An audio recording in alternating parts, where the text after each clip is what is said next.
My name's Vivian Bickerton-Jones and I grew up in a stately home. In fact, this one behind me. Follow my story and find out what life was like living in a house like this, surrounded by fast cars, big business and ghostly happenings. Hi, so here we are outside my old family home, Hoar Cross Hall. This is the place where I grew up as a teenager and it was open to the public, but it's now a hotel and spa. The current owners have kindly allowed me to do a video so I can show you around the house and see what it looks like now. So let's go inside then.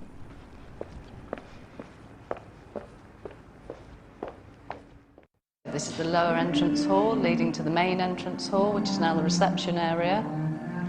All old houses have their ghost stories, and I actually saw one here at the front door, and there's been quite a few sightings since then, which just makes me shiver to think about it.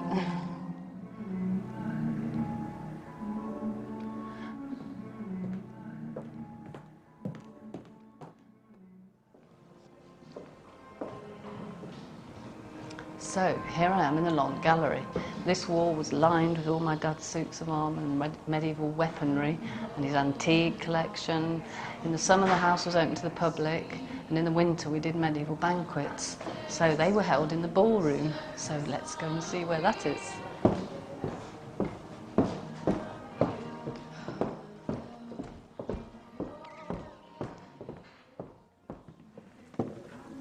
So this is the beautiful ballroom, which was open to the public in the summer and had my mum's collection of costumes and other antiques in here. And then in the winter we used it for medieval banquets. And as you can see, this is now used as the main dining room.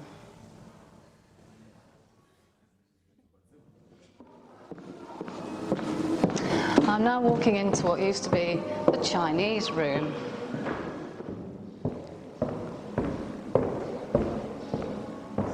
When I lived here, this was known as the Chinese room because it had my dad's oriental collection of armour, furniture and beautiful wall hangings on the walls here. Oh, and also an urn with the ashes of a samurai warrior, just over here. As you can see now, it's used as a breakfast room. And here at the long gallery is the door to the library on the right and the main staircase. Here we are in the library. Now the visitors will gaze out of this window because on a clear day you could see the three spires of Lichfield Cathedral, but if it was misty you couldn't see them at all. And something else you couldn't see in this library was the secret doors. So there's one over there, and can you see where the other one is? Well, it's behind me here. So me and my brothers would play tricks on the visitors and rush through the secret door when they weren't looking and close it behind us.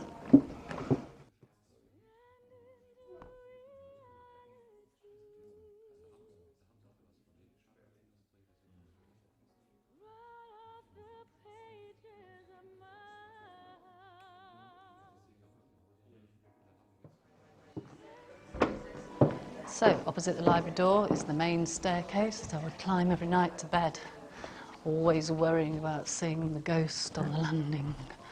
So I'd climb up here, I'd get to the second post, and I'd look round, terrified that I might see the ghost, and when it wasn't there, I would just carry on to bed. Right, let's go and find my old bedroom.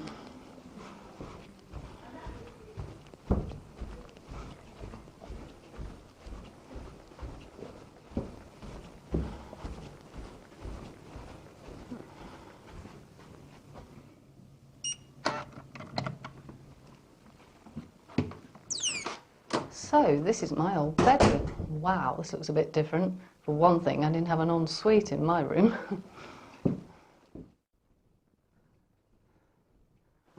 Over here is the window. This is the ledge that me and my brothers used to walk along, so we'd go out of this window, along the ledge, and come back in the one at the end there, absolutely terrifying the visitors. Wow, I do miss waking up to that view every morning.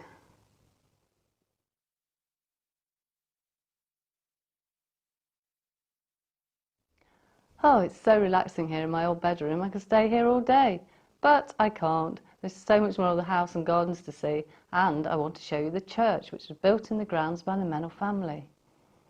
Here we are in the bedroom corridor, where most of the ghostly activity took place, down there on the landing. Let's go and have a look.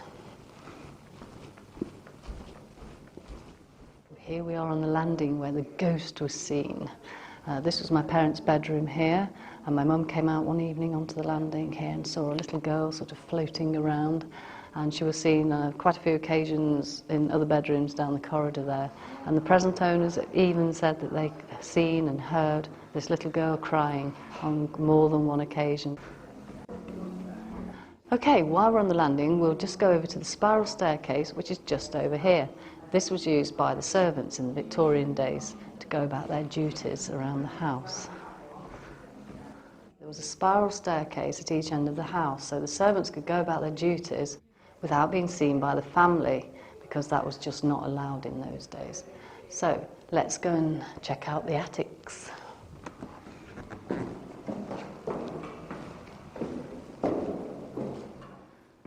Here I am on the spiral staircase. This would have been a long climb up to the top of the house for the servant girls after they'd done a long day's work waiting on the gentry. And it certainly is a very long climb up. Whew. Finally, at the top. Here we are at the top of the house in the old attic rooms. This was the old servants' quarters where all the female servants lived. And wow, it looks a bit different now to how it was when we were here. I mean, this was all like bare floorboards and empty rooms, and it was all really dark and dingy.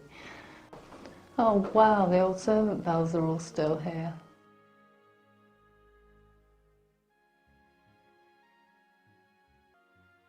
So this was the room that we made into a den. So me and my brothers would come up here to play games and hide from our parents when we were youngsters. So this was the rear of the house view that the servants would have had.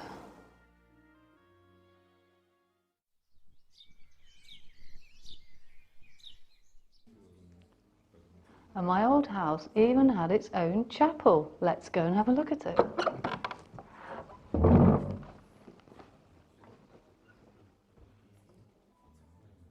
Here we are in the chapel. Beautiful little chapel that was always used first thing in the mornings for morning prayers at 9 a.m. And in this corner was the organ that Emily Meynell used to play. It's not there anymore now, which is a shame. But yeah, it's a beautiful little room.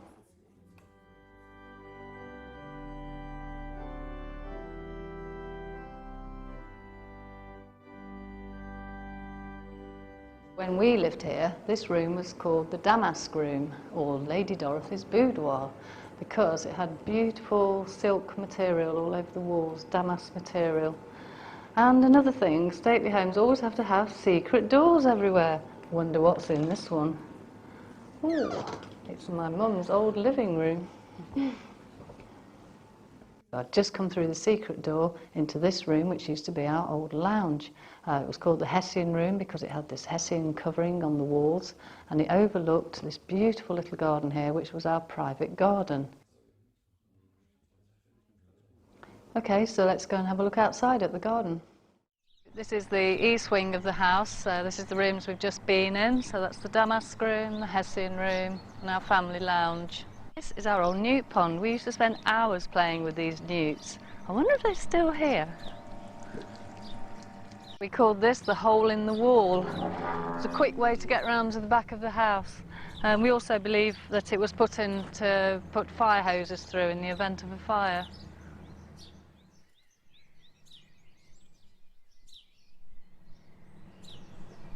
Okay, so I'm standing on the terrace in front of the main house here, overlooking the gardens.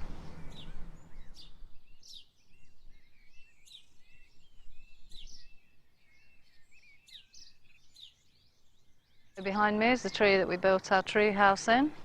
Over here is the sunken garden, and behind me is the path that leads to the church that was built in the grounds. Imagine having a sunken garden in your house. Well, this part of the grounds is quite untamed, and Lady Dorothy made it her project to make it into this beautiful garden that you see today.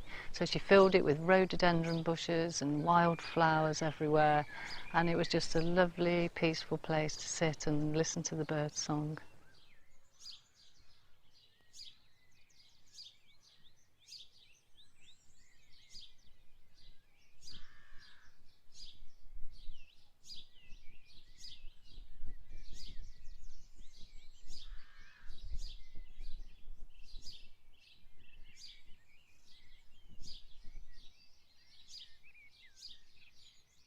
My old home has everything. Not only has it got its own chapel in the house, but it's also got its own church in the grounds.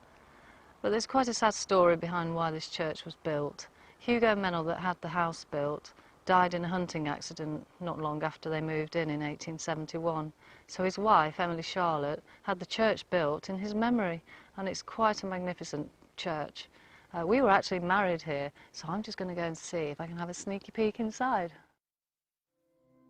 Here we are in the Church of the Holy Angels, also known as the Cathedral of the Midlands, a truly magnificent building, as you can see.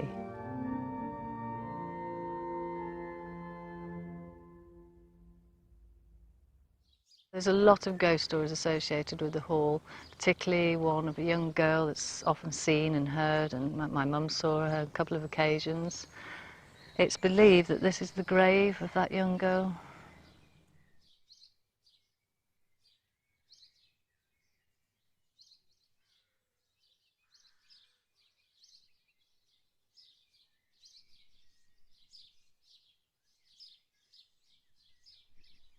Hi, so this beautiful gateway and wall have recently been restored to their former glory.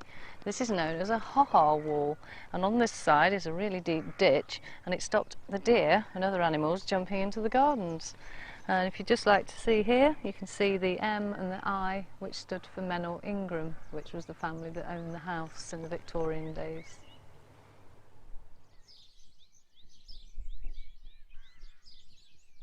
It's lovely to see that the stepping stone pond's still here. We had hours of fun as kids, chasing each other across the stones to see who could get to the other side quickest. I see there they've taken out the initial stone now, probably to stop the guests trying it and falling in. Oh look, there's some newts in here.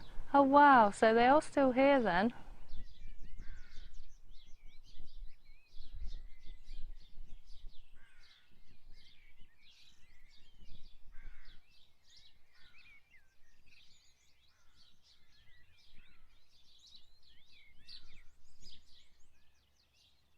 Anyone for tennis?